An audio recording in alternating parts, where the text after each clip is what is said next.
나무를 심으면 가장 중요한 것은 열매를 맺는 겁니다. 나무를 심는 것은 잎이나 꽃만 보는 것이 아니요 결정적으로는 열매가 맺어야 합니다.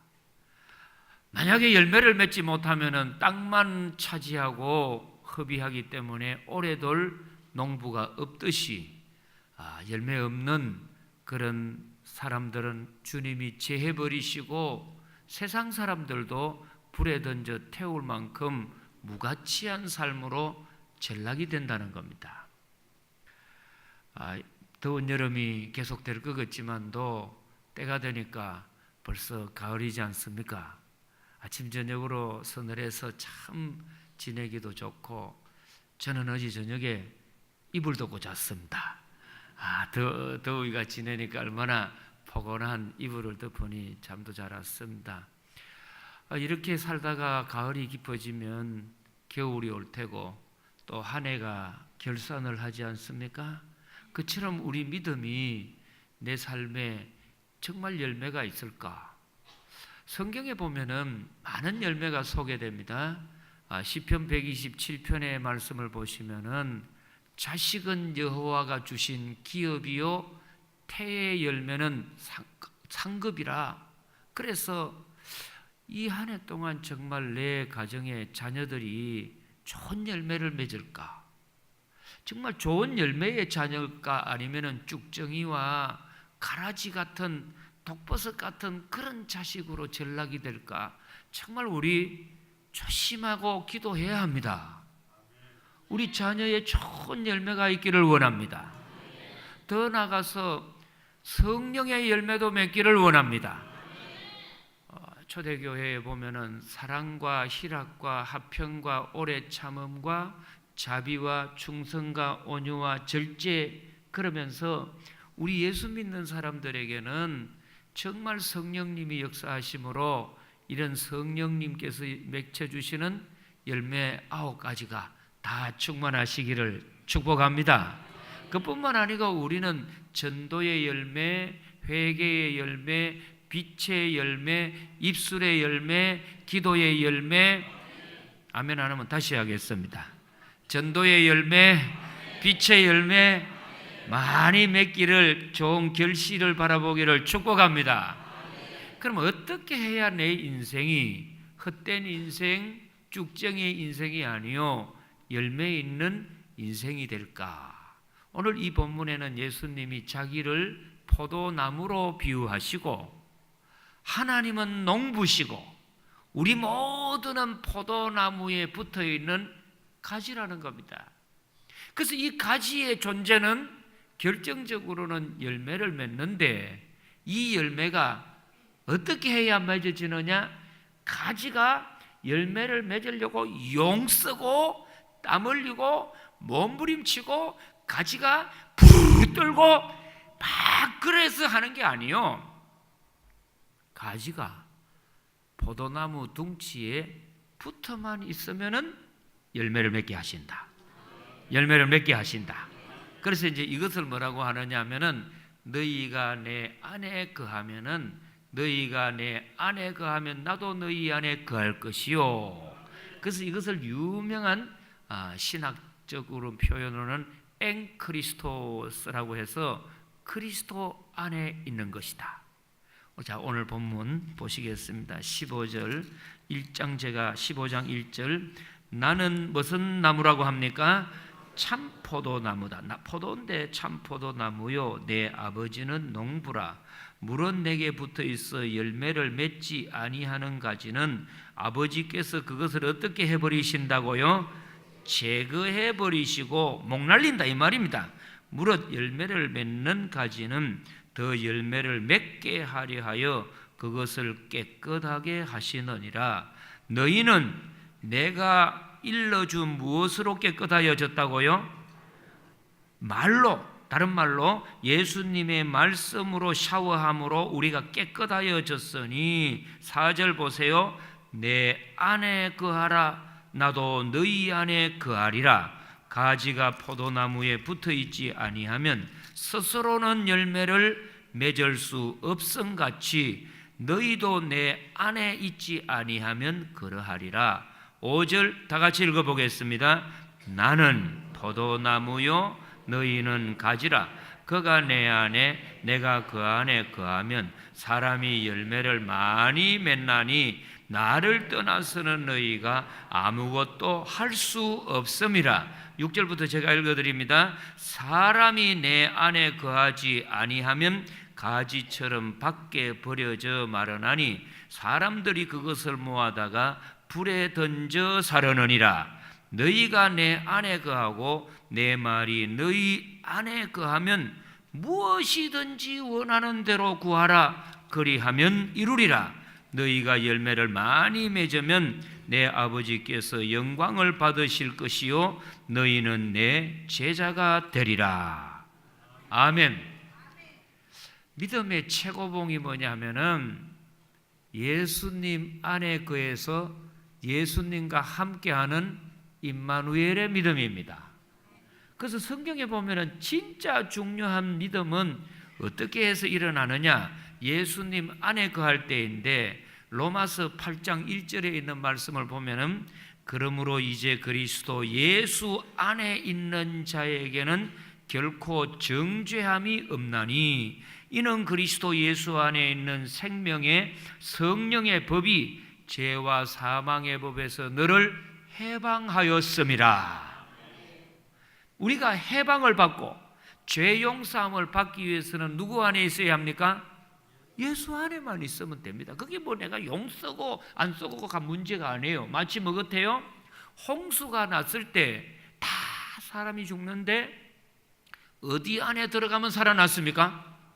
방주지 않습니까? 그런데 이 방주에는 정결하고 깨끗한 짐승이나 사람만 들어간 게 아니요 부정한 짐승도 들어갔기 때문에 홍수 심판에 죽느냐 사느냐 하는 것은 깨끗하냐 부정하냐가 아니에요. 아니고 어디에 있어야 합니까? 방주 안에만 들어가면 부정해도 살고 깨끗해도 살고 키 작아도 살고 돈 없어도 살고 살 길은 홍수 심판 때 어디에 들어가야 합니까? 방주 안에 들어가는 겁니다. 특히 이스라엘 백성들이 출애굽을 할 때입니다. 하나님께서 바로의 마음이 강팍함으로 초태생은 처음 난 것들은 다 죽여버리지 않습니까? 그 장남이에요. 저는 막내니까 피합니다. 근데 장남 처음 난 거는 다 뭐 장남이고 장녀고 뭐 짐승까지 다 죽여버리는데 너희가 살려면 몸부림치고 뭐 잘 살아보겠다고 해서 살 게 아니야. 어린 양의 피를 문설주에 발라라. 어린 양의 피를 문설주에 발라라. 그리고는 그 집 안에만 들어가 있으면 죽음의 천사가 뛰어넘어감으로 살리라.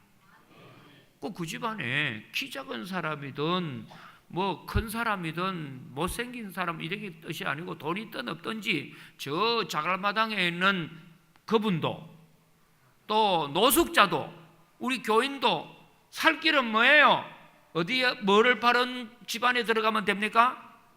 피를 바른 그 어린 양의 피는 예수님의 피를 상징하는데 그 피를 바른 집안에만 들어가 있으면은 다 살아난다 이 말입니다. 할렐루야. 그러니까 우리가 진짜 믿음 생활이라는 거는 막 내가 막 뭘 해보겠다고 용 쏘고 몸부림치는 것만이 아니에요. 방주에 들어가면 됩니다. 예수님 피를 바른 집안에 들어가면 됩니다. 그러면 예수님 안에 들어감으로 정죄함이 없나니 죄와 사망의 법에서 너를 해방하였음이라. 누구 안에만 들어가면 됩니까? 예수님 안에. 더 놀라운 것은 고린도 후서 5장 17절에 보니 그런즉 누구든지 그리스도 안에 있으면은 새로운 피조물이라. 이전 것은 지나갔으니 보라 새 것이 되었도다.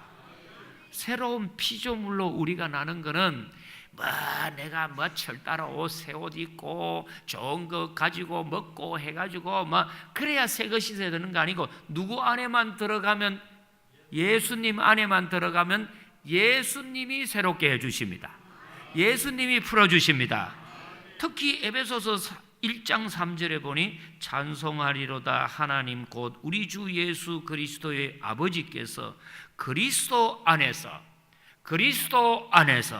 하늘에 속한 모든 신령한 복을 우리에게 주시되 하늘에 있는 것이나 땅에 있는 것이 다 그리스도 안에서 통일되게 하려 하심이라. 하늘의 신령한 복을 받기를 원하면은 어디 안에 들어가야 돼요?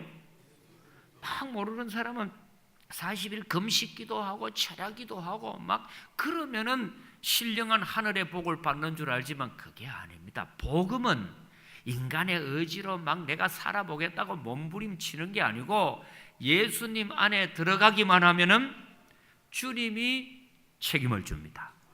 주님이 인도해 줍니다. 할렐루야. 그뿐만 아니고 요한복음 15장 7절에 보니 너희가 내 안에 거하고 내 말이 너희 안에 거하면 무엇이든지 원하는 대로 구하라. 그리하면 이루리라.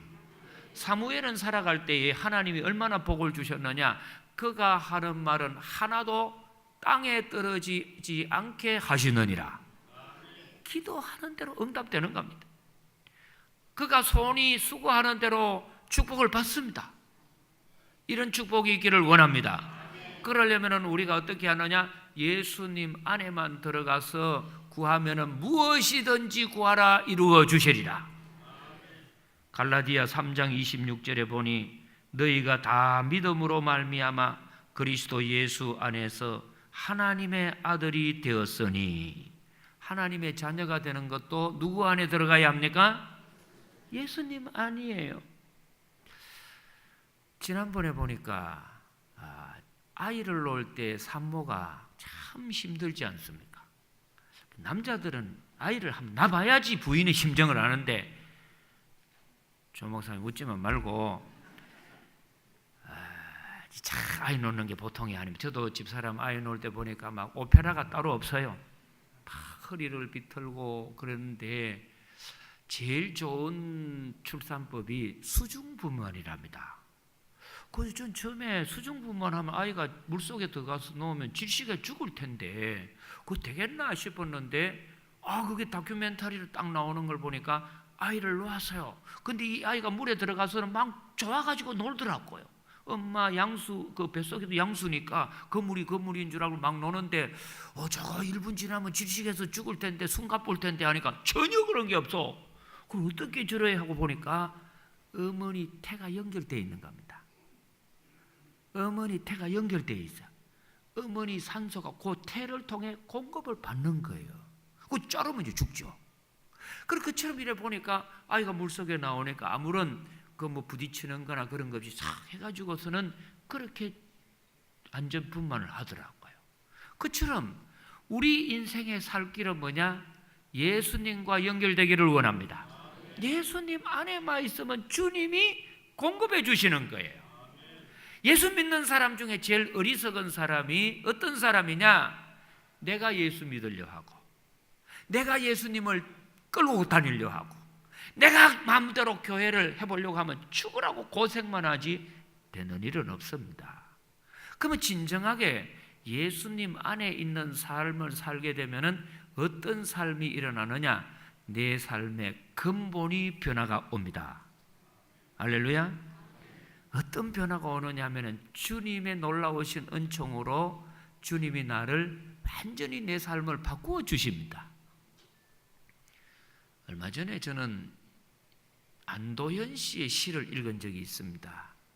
이분은 1961년도 출신이시니까 대충 한 50대 정도 되지 않았겠습니까? 이분은 철도한 노사모 출신이고, 박근혜 대통령 당선되니까 박근혜 대통령 당선되는 시절에는 동안에는 내가 시를 안 쓰겠다고 했던 아주 희한한 분이신데, 제가 이분을 우습게 생각했다가 연어라고 하는 시를 보고 또 그 가운데 여러 시 가운데 연탄죄라고 하는 시를 보고 깜짝 놀랐어요.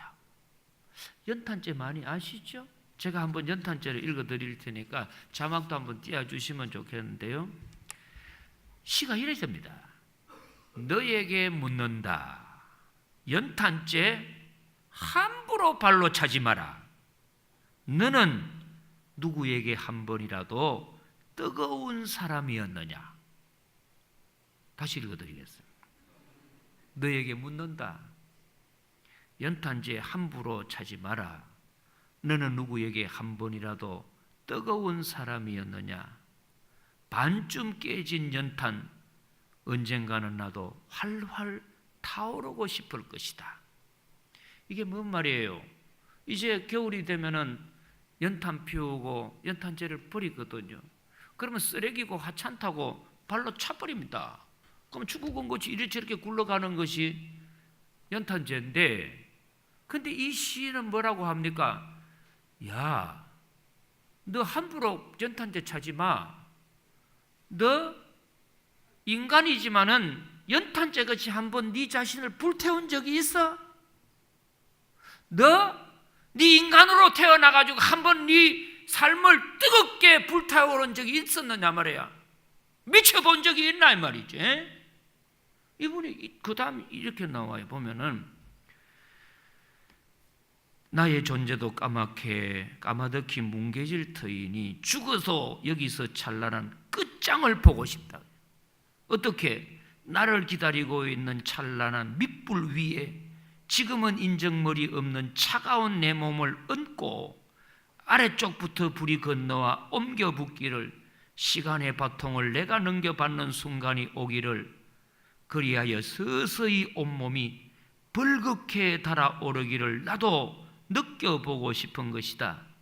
모두들 잠든 깊은 밤에 눈에 발갛게 불을 켜고 구들장 속이 얼마나 침침한지 손을 보고 싶은 것이다. 이 시인이 시를 읊는 것이 뭐예요? 연탄이 뭐 때문에 불을 태우냐? 지 자신을 위해서 불을 태우는 게 아니고 싸늘하게 식었는 온돌방에 캄캄하게 어두운 그곳에 들어가 가지고 나를 한번 태워서, 나를 뜨겁게 들구어서 싸늘하게 식었는 온도를 대표로 많은 사람들에게 덕이 되게 해주겠다.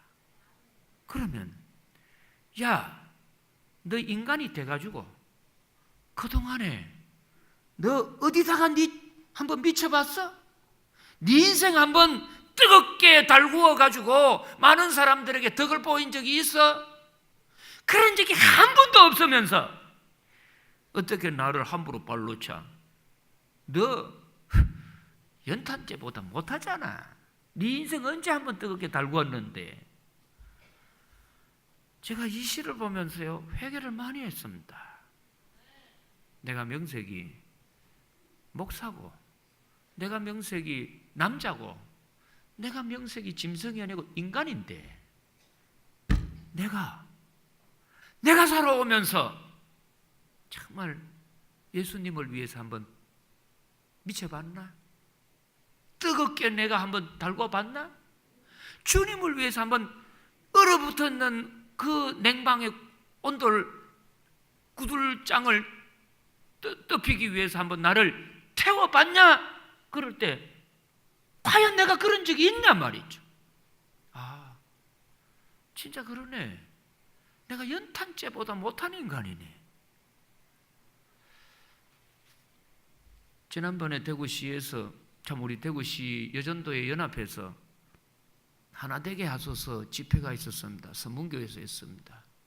마침 분당 우리 교회 이찬수 목사님이 오셔서 설교를 하시고 저보고 마지막에 축도를 좀 부탁을 해서 갔더랬습니다. 그랬더니 마침 서문교회 원로 목사님 이성은 목사님이 나와 계셨습니다. 저는 참 존경하는 목사님 중에 한 분인데 대구에서 참 복음이 열악한 우리 대구에서 서문교회를 잘 저렇게 오늘에 있도록 하시고, 그 자제분들은 이상민 목사님도 참 목회를 잘 하시지 않습니까? 근데 마침 이찬수 목사님하고 이야기를 하다가 보는 순간에 제 가슴이 뭉클했어요. 왜 그러냐면은 이번에 제가 잠시 샌프란시스코 집회 갈 때에 마침 집회 중에 시간이 나서 검색을 했었습니다. 올해 지금 달에 신간 도서가 뭔가? 전 많은 사람들이 베스트셀러로 읽는 한국 책이 뭐고 세계적인 책이 뭘까? 한번 검색도 해보고. 그리고 목사님들 가운데 제일 많이 검색했는 은혜롭고 감동적인 설교 특강이 뭔가 한번 쭉 봤더니 그때 1번으로 올라왔던 특강이 서문교회 원로 목사님 되는 이승은 목사님의 특강이셨어요. 교회갱신협의회에서 그 말씀을 하셨는데 제목이 뭐냐? 한 은퇴 목사의 후회라는 제목입니다. 내용을 쭉 들어봤어요. 내가 수십 년간 서문교회 목사로 지나다가 은퇴를 해서 원로 목사로 지내는데 지내고 나니까 하나님 앞에 가기 전에 너무너무 죄송스럽고 후회스러운 게 세 가지가 있다. 첫째, 교회 목회한다고 교회 앞만 들여다보다가 교회 담장 넘어가 되는 지역사회를 위해서 한 것이 아무것도 없다는 걸 보고 후회스럽다. 왜? 너희는 교회의 빛이요 교회에서만 소금이 아니요 너희는 분명히 세상의 소금이고 세상의 빛이라고 했는데 담장 넘어 빛구실 소금구실 한 번도 못하고 교회 안에서만 맴돌았던 우물안 개구리 같은 믿음에 불과했다. 후회스럽다. 진짜 후회스럽다. 세상 밖에 교회 담장 밖에는 죽는다고 하는데 그 죽음에 어려움을 동참하지 못하고 눈물을 흘리고 통곡을 하는데도 나만 엎드려서 기도하겠다고 했던 이런 어리석은 거 회개합니다. 후회스럽습니다. 두 번째, 목양을 할 때에 부모의 마음을 갖지 못하고 한 것. 여러분, 저도 목사입니다. 여러분은 성도님들 안에 있어요. 많은 경우에 목사와 교우 관계로 생각하는데 진짜 목회는 그게 아닙니다. 우리는 하나님을 아버지로 둔 한 분 아버지 하나님을 둔 가족입니다. 그러면 진짜 목회자의 마음에는 어떤 마음이 있어야 하냐? 나이 드신 분을 보면 부모님 같이, 나이 젊은 분은 손아래 되시는 분은 동생이요 형제같이, 부모의 심정, 가족의 마음이라는 것. 저는 이걸 이해합니다. 저는 평산교회 34살에 왔지 않습니까?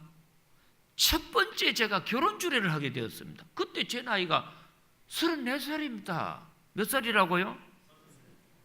34세 제가 주례를 했는데 그때 1호 결혼식 했던 주례 신랑이 몇 살이나? 37이었어요. 어떻게 보면은 주례하는 목사가 신랑이고 신랑이 목사 같아요. 널구리한 사람이에요. 그래서 그때 말입니다. 저 신랑 신부한테 내가 좋은 설교 해줘야겠다. 듣기 좋은 설교 해야 되겠다. 내빈들에게 감동의 설교 해야겠다. 막 이렇게 준비를 했거든요. 그러다가 막 이제 막 주례할 때마다 설교 본문을 바꾸고 내용도 바꾸고 이렇게 하다가 3년째 되고 난 뒤에 어느 가정에 결혼식 주례를 하고 부모님이 저를 찾아왔어요. 아버지가, 목사님 서운합니다. 그래요. 왜 그러십니까? 어떻게 사람이 차별을 그렇게 합니까? 제가 언제 차별했습니까? 장로님 집 설교 주례사는 멋지게 막 해주더니 우리 집에 할 때는 간단 명료하고 뭐같이 해주고 개벽 따고입니까? 목사님 주례하는 것도 차별하십니까? 그래. 아차 싶더라고요. 그래서 그 다음부터는요 지금까지 똑같이 해줍니다. 본문도 똑같고 내용도 똑같습니다. 이해하십시오. 근데 제가 왜 이야기를 드리느냐 하면은 얼마 전까지만 해도 신랑 신부를 보면 그냥 신랑 신부예요. 때로는 우리 교회 안 나오는 신랑도 있고 또 우리 교회 안 나오는 신부도 있고 전혀 처음 보는 사람이죠. 그리고 의례적으로 주례사니까 갑니다.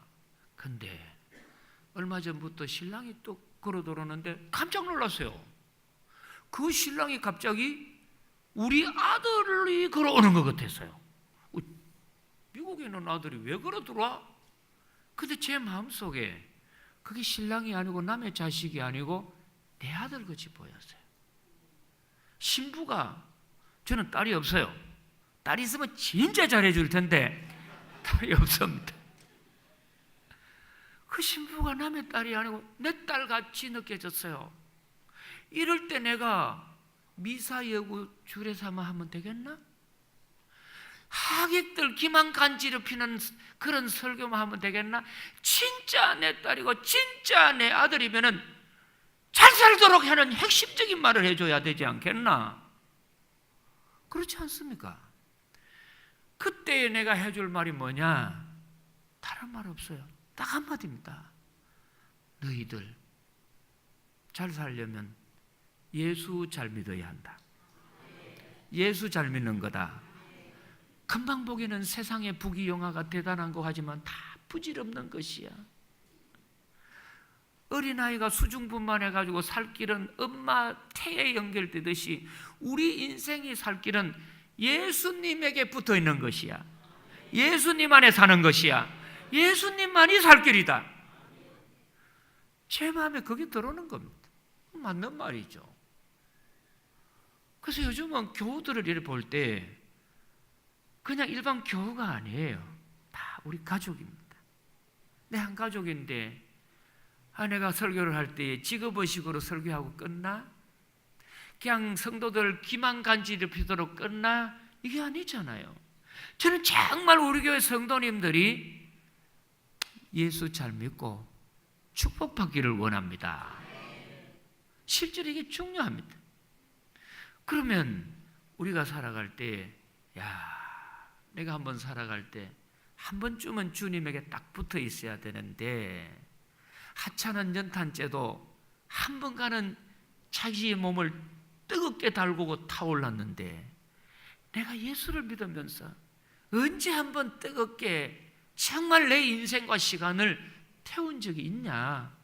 이걸 물으면요, 죄스럽게 이를 형용할 수가 없습니다. 그래서 이 이성은 목사님이 세 번째 후회가 뭐냐? 그걸 이렇게 이야기를 했습니다.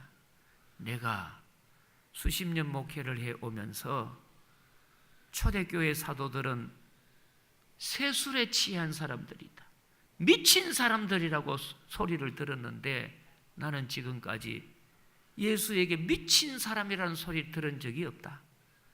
이성적이고 합리적이고 도덕적이고 이렇게 성도들 적당하게 이렇게 했지, 진짜 내가 미쳐가지고 내가 예수에게 불이 붙어가지고 뜨겁게 믿은 적이 없는 걸 후회스럽다. 자, 그걸 제가 들으면서 맞습니다. 우리 인생 살아가면서 언제 한 번가는 뜨겁게 달구고 연탄이면은 연탄의 본연의 뜨거움을 가져야 되지 않습니까? 그러면 성도라면은 성도다움의 절정에 이르러야 합니다. 성도의 본연의 자세에 타올라야 합니다. 그게 뭐냐 하면은 다른 게 아니에요. 예수님 안에 있는 삶입니다. 할렐루야. 그래서 많은 경우에 예수님 안에 사는 삶이 이렇게 귀한데 어떻게 하면 예수님 안에 사는 것이냐? 막 철야기도도 해보고 금식기도도 해보고 몸부림치고 막 봉사도 해보고 많이 하지만은 결정적으로 내가 예수님 안에서 열매를 맺는 삶, 은혜로운 삶, 새로운 피조물로 되는 것은 뭐냐? 예수님께 온전히 내 모든 것을 맡기고 의지하는 겁니다. 맡기고 의지하는 겁니다. 맡기고 의지하는 겁니다. 할렐루야. 자칫 잘못하면은 예수 잘 믿는 것은 그저 내가 막 열심히 내가 노력하고 애쓰는 것인 줄로 아는데 그게 아닙니다. 진짜가 뭐냐면은 요한계시록 3장 20절 보세요. 예수님이 내 안에 들어오는 비결이 뭔지 그것이 요한계시록 3장 20절에 소개됩니다. 우리 한번 다 같이 찾아서 한 음성으로 읽어보시도록 하겠습니다. 자막 한번 띄워주시면 보세요. 볼지어다 내가 문 밖에 서서 두드리노니 누구든지 내 음성을 듣고 그 문을 뭐 한다고요? 내 문을 열면 내가 그에게로 들어가 그와 더불어 먹고 그는 나와 더불어 먹으리라. 사람이 해야 할 가장 큰 역할은 뭐예요? 문을 열면 되는 겁니다. 인간이 해야 할 가장 큰 역할은 나의 뭐를 열어주는 거예요? 문을만 열어주면 주님이 들어오셔서 우리 집을 다스려 주신, 문만 열면 주님이 들어와 해결해 주신다 이 말이에요. 신학 공부 중에는 헬라어가 참 어렵습니다. 언어가 참 어렵습니다. 헬라어는 명사가 많기 때문에 단어 외우는 게 보통 힘든 게 아닙니다. 헬라어 시험이 있는데 한 신학상은 1층 은혜파입니다. 헬라어 시험이 있으면 뭘 준비해야 됩니까? 헬라어 시험 준비를 해야지요. 그런데 이 친구는 뭘 하느냐? 시험 치기 하루 전까지 철야기도 했어요.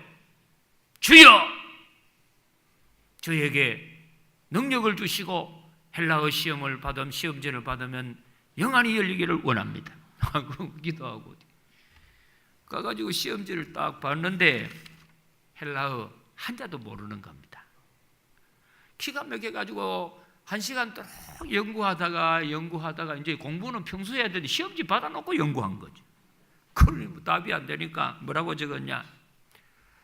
저는 모르지만 하나님은 다 답을 알고 계십니다. 이렇게 적었어요.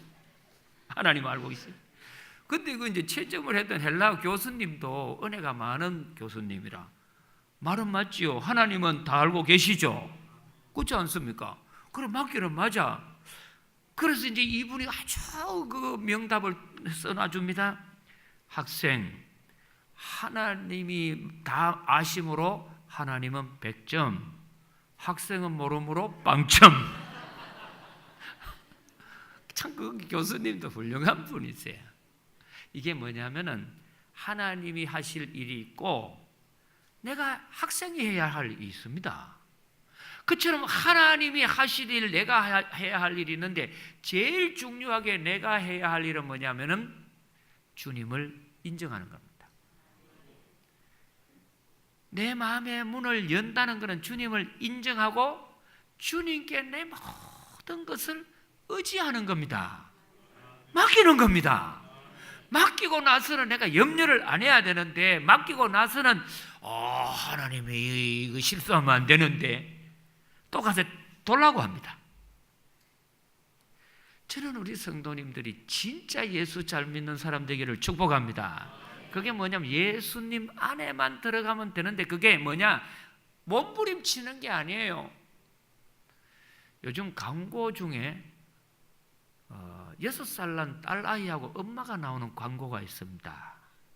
그 광고에 나오는 제목이 그 내용이 뭐냐면은 6살 먹었는 딸아이가 5개국어를 합니다.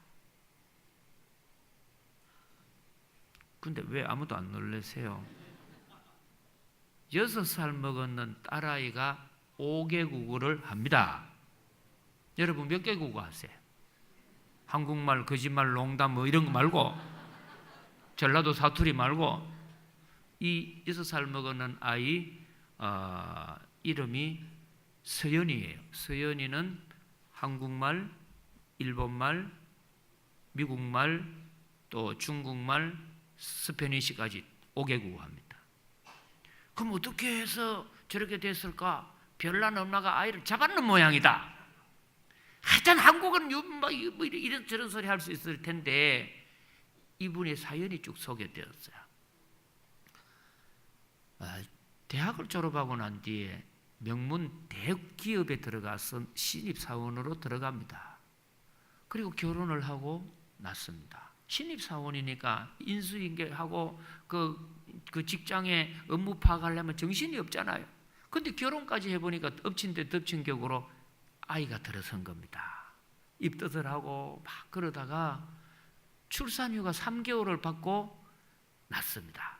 그리고서는 아이를 잘 키워보겠다는 심정으로 돈 벌면 잘 키울지 않겠나 해가지고는 회사에 나가서 열심히 일하고 아이는 시어머니에게 맡기고 돈 주고 좋은 장난감 사주고 교재 사주고 좋은 환경 만들어주고 그러면은 아이가 잘 될 줄 알았죠. 그래서 맞벌이 하면서 막 아이가 좋다는 거는 다 해주고 출근하는 겁니다. 근데 이 아이가 23개월 될 때에 딱 이상합니다. 말을 못하는 거예요. 말을 3단어밖에 못해요. 그 엄마 이름이 진아인데 진아야 하는 거하고 물, 목마를 때 물, 배고프면 밥 달라는 그 3단어 말고는 못해요. 그래서 이상하다 해가지고 이 아이에게 뭐 안 해준 게 뭐가 있어요? 우유, 젖도 막 뭐래고 제일 좋은 남양 분유 막 이런 이런 우유 가루하고 막 이런 다 해주는데 이 아이가 보니까 나중에 병원에 가 보니까 언어 발달 장애인이 된 거예요. 기가 막히죠. 그걸 어떻게 하냐 하고 봐서 했더니 의사 선생님이 그러더래요. 지금 이 아이에게는 가장 좋은 환경과 시설보다 풍요로운 삶보다 어머니가 함께 있어줘야 합니다. 어머니가 함께 있어줘야 합니다. 다른 아이들은 23개월 되면 엄마 소리를 하는데 얘는 엄마 소리를 못 하잖아요. 그 엄마를 보고 엄마 소리를 못하고 진화하는 겁니다. 그래 왜 그럴까 하고 보니까 시어머니가 며느리 부를 때 며느리 이름이 진화니까 진아가 엄마인 줄 알고 이 아이도 엄마 소리를 못하고 진아를 부르는 거죠. 딸이 엄마를 보고 엄마 소리를 못하는 거예요. 왜? 함께 있어주지 않으니까. 그걸 깨닫고서 어떻게 할까 막 애가 쓰이잖아요. 그래서 그 다음부터는 선생님 말 듣고 아이하고 3시간씩 이상은 같이 있어줘야 합니다. 그래서 딱 퇴근을 하고 나면은 어떤 일이 있더라도 3시간씩 아이하고 있어준 겁니다. 그래서 놀라운 것이 뭐냐면은 이 아이가 말이 열리고 대화가 되고 그리고 이 아이하고 엄마하고 함께 지나는 동안에 하나가 된 겁니다. 하나가 된 거예요. 그래서 이 아이가 나중에 어떻게 되냐면은 어머니가 5개 국어를 하는 사람이에요. 어머니가 몇 개 국어를 해요? 5개 국어를 하는데 아이가 엄마하고 6살까지 노는 동안에 이 아이가 저절로 다 배운 거예요. 어머니가 언어를 하니까. 그러면서 이분이 중요한 말을 합니다. 애쓰지 말고 애만 쓰지 말고 시간을 함께 해라. 애만 쓰지 말고 뭐만 함께 해요? 시간만 함께 하면은 어머니의 모든 것이 딸에게 다 가더라는 거죠. 놀면서. 여러분 진짜 축복이 뭔 줄 아세요? 주님하고 함께 하는 겁니다. 여러분이 주님의 이 예배의 자리에 주님과 묵상하며 기도하며 성경 말씀을 보고 주님과 함께하는 시간만 되면은 그 다음부터는 주님이 인도하십니다. 이런 은혜가 있기를 축복합니다. 하나님 아버지, 이 가을을 맞으며 열매 있도록 주님 안에 살게 하여 주옵소서. 애만 쓰지 말고 주님과 함께만 있으면 주님은 우리를 도와주십니다. 예수님 이름으로 기도드리옵나이다. 아멘.